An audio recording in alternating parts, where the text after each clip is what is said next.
I see it shattered, you see whole. I see it broken, but you see beautiful.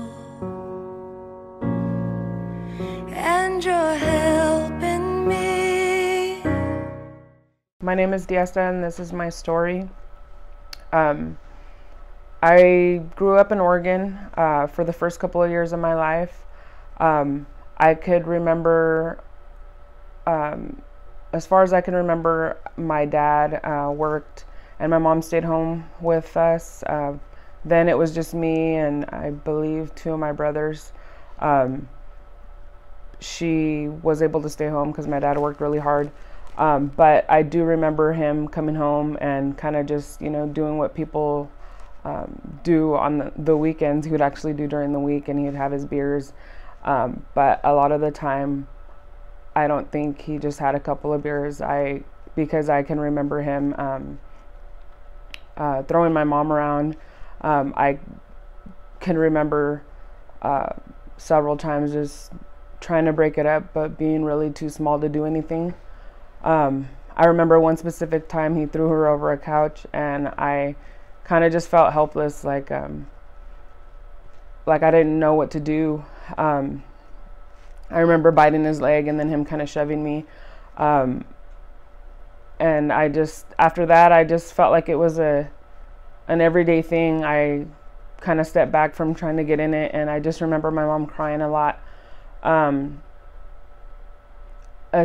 After that point, I remember being there for a few years and then moving to Granger, where we stayed with my grandma. Again, my dad, I remember him looking for work. I don't even remember if he worked, but I do know that he tried to take care of our family. I remember him being there somewhat. I wasn't really aware of what he was doing, but I know that whatever he was doing was good because we had things. We were able to get by, and I felt like we didn't suffer so much. I came to find out years down the road what he was doing after our house being raided several times. I could remember DEA agents kicking in the door, taking him away, and he would always promise to come back, and he wouldn't. As far as I can remember, my mom, she was home. She had 5 kids, so she had a lot of kids to watch after.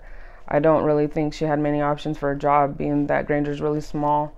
But I remember her trying pretty hard. I felt like she tried to keep it together, but it's almost like it was a setup for her to fail by us moving to Granger. As I got older, I found out what was really going on in that house. I had some aunts that lived there, along with my cousins and my grandmother, and a lot of them were doing drugs. I remember a time of them offering my mom drugs for the first time, and I remember catching them because I looked through a peephole, and they were offering her a needle full of drugs, and I remember screaming at the top of my lungs, and don't do it, knowing that it was something bad. I wasn't sure what it was, but I just knew it wasn't good. So I think slowly after that, I kind of started losing her.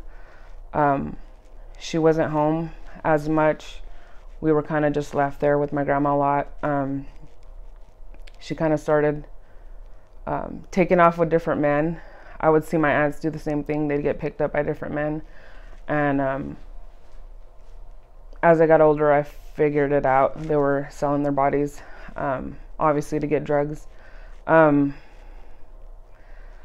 kind of just had to fend for myself pretty much, being around a bunch of older cousins, most of them guys. I kind of just became a tomboy. I tried out sports. I tried those kind of things, and I liked them, but I just felt like every attempt I made to kind of try to do those things, it really didn't work. We were really poor, so I didn't have the money to get the jerseys or to get certain things. And when I would fundraise to try to get those things, I remember the money coming up missing. just that kind of stuff, like broken promises for my mom, and saying she's gonna get things and it never happening. So I kind of just gave up on that. Kind of followed in their footsteps. Really didn't have a choice. It was something that we did. I feel like that's where we invested in, like a lot of people invest in their education and invest in working hard, and we just invested in staying true to your gang. And I remember trying to steer away from that, but it's just like it was just meant to happen that way. But I was really mentally mature for being 11 years old. I'd seen a lot. Seen my mom shooting up in her neck and just things, I guess, that a kid shouldn't see. So I just did it. And after that, I just kind of thought I was a little thug and ran around and just created chaos. But I don't think it really got as bad until about a year or so later. Like I said, my mom kind of would disappear here and there, but she really stayed gone. When I was in junior high, she was just like, I rarely seen her. If I seen her, I'd see her on the streets like she was a stranger, and she just didn't come home anymore.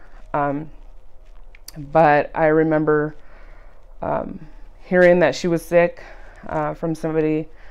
I wasn't sure how sick she was because I'd seen her come out of the shower and she'd have boils on her body, and I knew it was just from using drugs and things like that. So I was just kind of brushed it off. But she happened to get really sick to the point to where she had a 50-50 chance of living.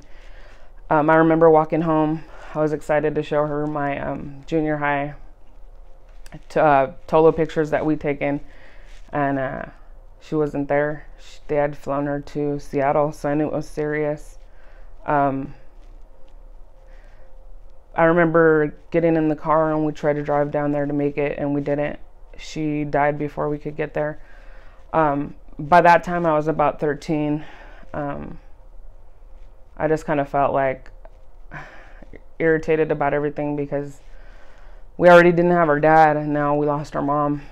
I had to grow up really fast. So she died. I remember just being like really like not even knowing how to react because we were taught not to cry. Like you're supposed to be tough. And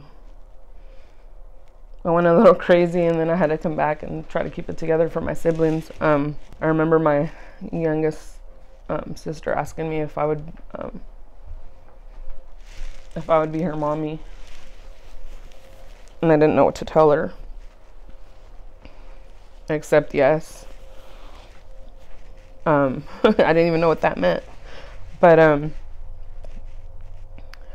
after that, I just pretty much lost it. I felt like I didn't care. There was nothing to live for. Nothing was ever going to get better. I had no hopes of anything good happening to me. After that, I just felt like we weren't wanted. Like they were just waiting for us to grow up and just leave my grandma's house. We got treated differently. We were deprived of food. We were ran off like every other day. And as a kid, it's like, what do you expect me to do? Where do you expect me to go? And so I'd stay gone, and I'd get called in as a runaway. So I was in and out of CRC. I was always fighting, so I was in and out of juvie. My heart was like stone, like I didn't care. I just remember a lot of my cousins that I kind of went to and looked up to just kind of going away and going to prison. I just felt like my world was crumbling. I didn't know what was happening. I just didn't know where to fit in. Didn't know what was going to happen from one day to the next. And I, started partying and smoking a lot of weed and hanging out with boys at a really young age, and just not caring.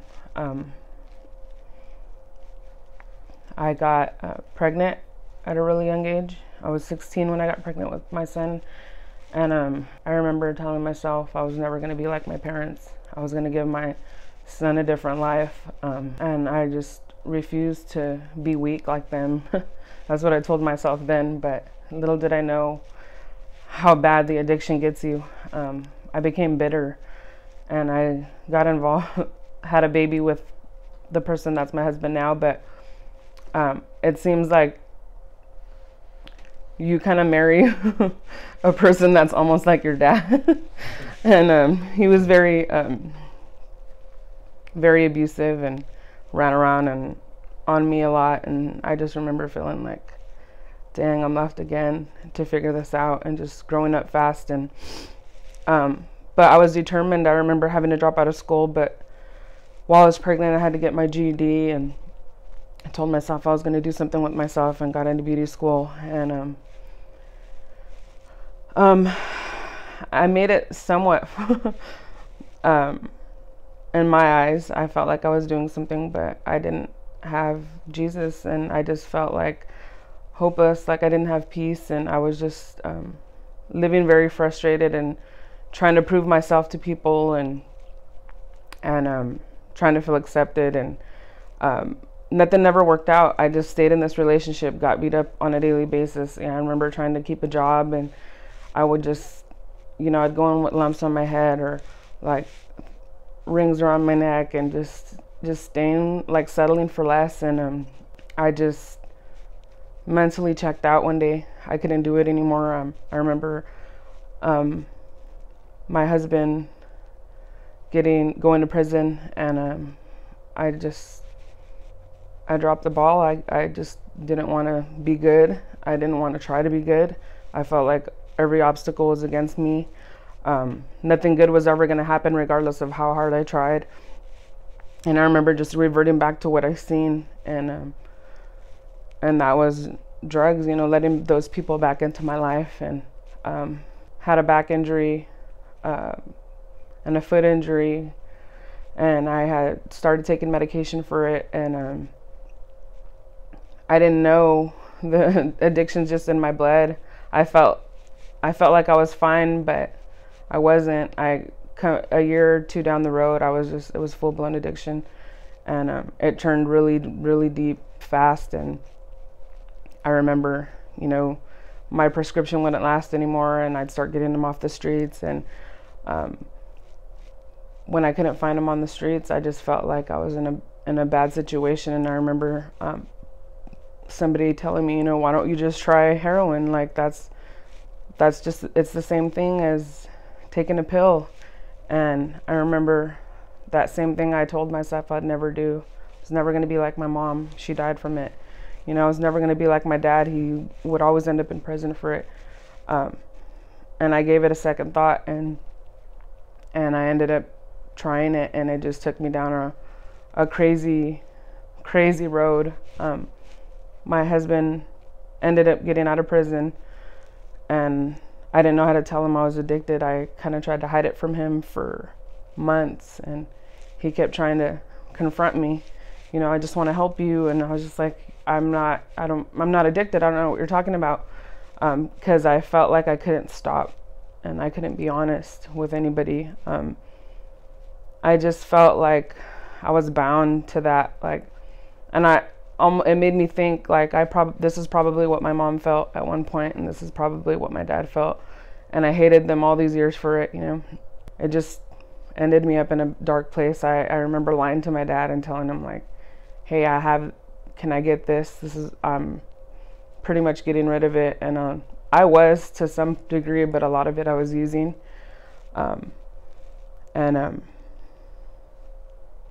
Anyway, I remember my husband leaving and taking my kids without me knowing, and there was nothing I could really do about it. He went into the courts and took them from me pretty much, and I remember feeling like worthless, like, what am I doing? And I didn't know how to get out of it, but I didn't know what else to do but to keep going. And I did. I just kept going. I stayed on that road for, I guess I was going to probably stay on that road until I was stopped. And I remember the doors getting kicked in again. It was like a flashback of when I was growing up, except I was getting thrown on the floor and I was getting arrested along with my dad. And I just remember feeling ashamed, like, what am I going to do now? How embarrassing. What are my kids going to think of me? Just feeling like a complete loser. I was charged with possession with intent to deliver, and they ended up dropping charges, and my dad went to prison for a very, very long time. They ended up finding a lot of drugs and guns in my house, and I never wanted to get help, so I remember trying to get help.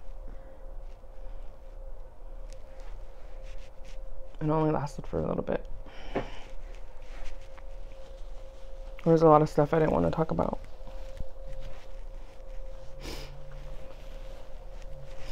Came out, started taking pills again. It's like never-ending addiction. And I was still bitter at my husband. I had found a lot of things out when he was in prison about what he was doing with other women, and I just had to walk around and feeling embarrassed for a lot of years. I said I was never going to be like him. Unfortunately, you do like crazy things when you're in your addiction. And I remember just using people to get what I needed, manipulating men, and cheating on my husband. And I ended up back in treatment. I felt like I was done. I felt like I was just not worthy to just have anything. Like, I was just like everybody else that I looked down on. No matter how hard I tried, I could never get things right. I felt powerless. I felt like when I went to treatment, like I just surrendered everything to God. I knew my husband had left me, but I just felt like even if he left me, even if my mom left me, even if my dad left me, I just felt like God would never leave me. I felt like he was there in the treatment center with me. I'd never heard from him like I did that day. When I checked in, I was withdrawing, but I just felt like things were going to get better. Like, he told me like I was going to be a good mom. He told me everything that I felt like I wasn't. And I started believing him. I started like looking at myself differently as time went on. It was a process, but I just started feeling like I wasn't going to believe the lie anymore. That I didn't have to be what I was labeled. I didn't have to live that way anymore. And I started coming back to church. I would have somebody by the name of Diana Roberts pick me up, and she would take me to church, and she would take me to have coffee, and she would just talk to me and just love me where I was at. She knew everything I did. She was somebody that I felt like I could be honest with, like with everything that I did, and I didn't have to feel embarrassed about it. I just had such a connection to Diesta. She reminded me so much of myself when I was trying to walk out this walk with Christ and figure out how to be a wife and a mother and do all the things that Christ was calling me to do. And I just felt like me and her had so much in common. There was people by like someone by the name of Sonia that just loved me. Like, she would have chats with me with our pastor and just try to figure out ways to help me. She knew that I was getting high off of heroin. I had relapsed. I first met Diesta through Dave and Diana Roberts. We were all attending the same church at the time, and Diesta came into my office and she asked me if I was hiring. which I do get a lot of people who ask me if I'm hiring, but what impressed me the most about Diesta was that I told her that day that she came in was, come in tomorrow and bring a resume, and a lot of times when I tell people that, they don't come back, but what was really impressive about her is she did come back. She came back the next day and she had a resume. And when I look at people's resumes, the first thing I'm looking for, I'm not so much looking at the content as I'm looking at whether or not they read it and proofed it and all of that, and whether it has spelling errors. And so I looked at her resume, and I noticed that it didn't have any spelling errors. It didn't have any formatting issues or any grammar problems or anything like that. And so I was very impressed that she brought in a resume at that level, or at that high of quality, just the very next day when I asked her to. So I hired her because we needed some extra help here, and she didn't have any office experience, but I just believe that with that level of commitment and dedication and follow through, that I thought that those were good characteristics to give someone a chance to work here. So she just wanted to help me. I don't even think that my life could have changed if I didn't have people loving me where I was. I felt like God, the people that I didn't have that were supposed to love me, God replaced with other people that were complete strangers that just loved me and had faith in me and started speaking life into me. My husband ended up changing his life when he was in prison, and he came out different, which I never thought could happen. But he was one of the people that, even after everything I'd done to him, he loved me and he accepted me back, and I don't even deserve that second chance. He would have me quote scriptures to myself, even in the middle of my addiction. And one of them that I remember was Jeremiah 29:11. And he would make me say it out loud. I remember I was like, no, I don't want to say it. He'd tell me to say it, and it'd be, I know the plans I have for you, plans to prosper you, not to harm you, to give you a hope and a future. And I'd be like, I don't want to say it because I don't feel like I have a hope in a future. And he's like, you do. I told him I'm going to die like this. I'm not going to have a hope in a future. I remember just doing so much drugs, I just wanted to die. I didn't want to live, but I would never die. So maybe he did have a plan all along, I don't know. So I didn't know how to be forgiving, because I kept score of what my parents did and what my husband did, and that kept me bound. I think being able to go through exactly what they went through and do those same very things that maybe they were ashamed of, kind of just repeating those mistakes, it's taught me how to be forgiving, how not to keep score of other people's wrongs when they wrong me. I feel like now God's taught me to be quick to forgive. I'm reminded, even the woman at the well, how he knew everything about her and he forgave her. He confronted those things that she was doing, but he wanted to forgive her. And so I felt like I was confronted with a lot of things that I'd done, but at the same time he was offering me forgiveness, so I could be set free. I'm honest about things because that's my way of being grateful for what he's done. I don't feel like he does those things so that we can hide them. I don't think he wants us to hide our scars at all. I think he wants us to be honest and open. With that being said, me and my husband were really so grateful that we've actually been able to just be able to serve God in God's house. We see it as a privilege and an honor. I remember walking into the front doors of our church, which is Together Church, and feeling as soon as I walked in, people loved me. They hugged me. They welcomed me back. A lot of them knew my story, knew my process, because in that process, I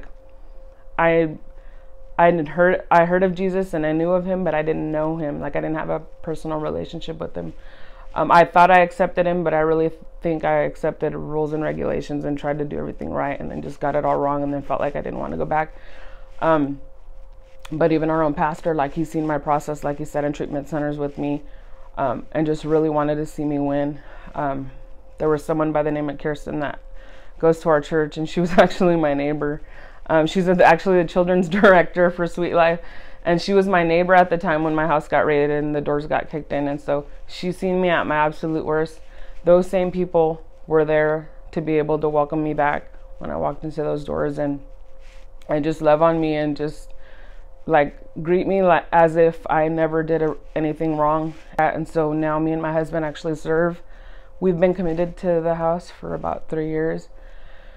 And we just, we serve, we just give away our time on the weekends, and we just welcome people when they come in. What better way to give back than to give back what was given to you, you know? I see a shattered, you see whole.